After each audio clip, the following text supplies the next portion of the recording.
Oggi abbiamo l'onore di ospitare nel nostro angolo di approfondimento Franco Vaccari, psicologo italiano che è anche il fondatore e il presidente di Rondine Cittadella della Pace, un piccolo borgo affacciato sull'Arno in Toscana, un'esperienza educativa, ma anche un'organizzazione internazionale che si impegna per la riduzione dei conflitti armati nel mondo e molto altro ancora. Franco, benvenuto. Se incontrasse qualcuno che non ha mai sentito parlare di Rondine, come la descriverebbe? Partiamo dal luogo, che è molto importante perché è un borgo medievale immerso in una riserva naturale in Toscana, a 10 km dalla città di Arezzo, e in questo borgo che abbiamo, ormai l'esperienza vive da più di 25 anni, che abbiamo ricostruito, eh, vivono una serie di esperienze educative, formative e molti incontri, ma al cuore di tutto c'è la World House, che è un programma formativo che dura 2 anni e che ospita coppie di nemici che vengono da paesi in guerra o che hanno avuto recentemente una guerra e che quindi vivono in società post-conflittuali.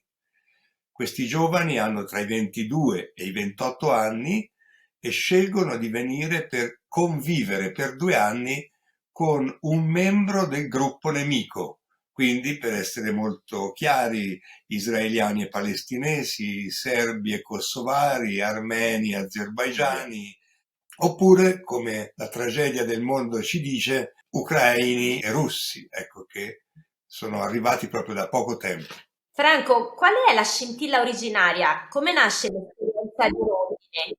Rondine nasce, come molte esperienze, in un lungo processo di incubazione, attraverso tante relazioni, a cominciare da quelle remote, tutta una serie di personalità che sono state fonte di ispirazione per me e per gli amici con cui abbiamo dato il via a questa esperienza.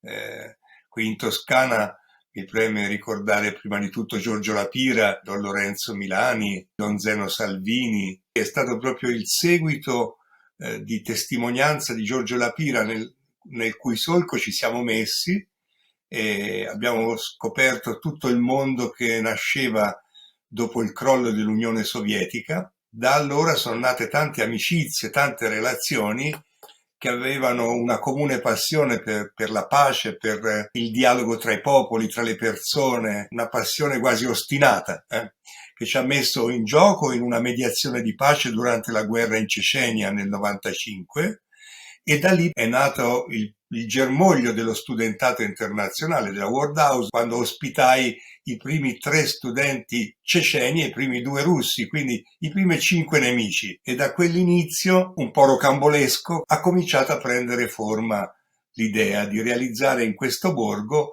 questa esperienza un po' ai limiti dell'utopia, cioè di pensare che le persone, tolte dall'ambiente avvelenato della guerra, potevano riscoprire la loro vocazione umana profonda di convivenza e quindi la possibilità di far nascere anche tra nemici relazioni che potessero disinfettarsi dal veleno del nemico. Che tipo di pace si impara a costruire a Rondine? Abbiamo tenuto fede all'idea che non si può dire pace senza partire da se stessi, altrimenti inesorabilmente scivoliamo nell'ideologia.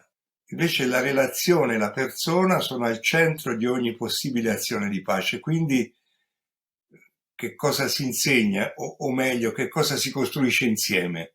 Si costruisce insieme la possibilità di indagare nelle relazioni umane e vedere che queste possono germinare pace quotidianamente, perché ogni volta che c'è una relazione c'è tutto il desiderio dell'incontro con l'altro, ma c'è anche la fatica dello stare con l'altro, il dolore che produce.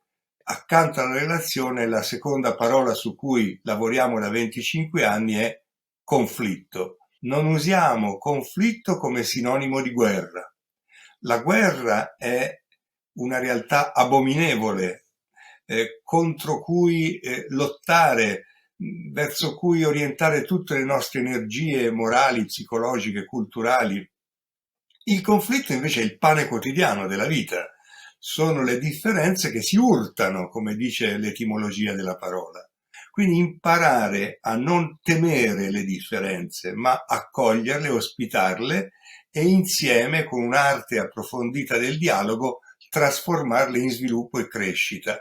Quindi è così che in qualche modo decostruite l'idea di nemico attraverso la relazione quotidiana. Raccontavi che ci sono coppie di nemici come palestinesi, israeliani, persone che arrivano da conflitti recenti come quello ucraino e russo. Che esperienze state facendo in questo momento a Roma?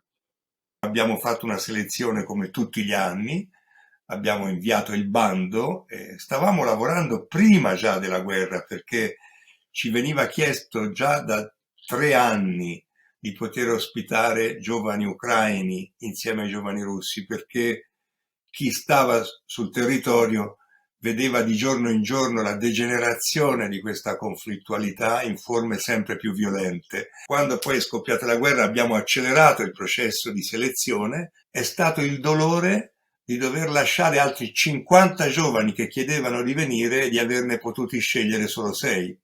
È un dolore grande che però vorrei che si trasformasse anche in chi ci ascolta nella indignazione.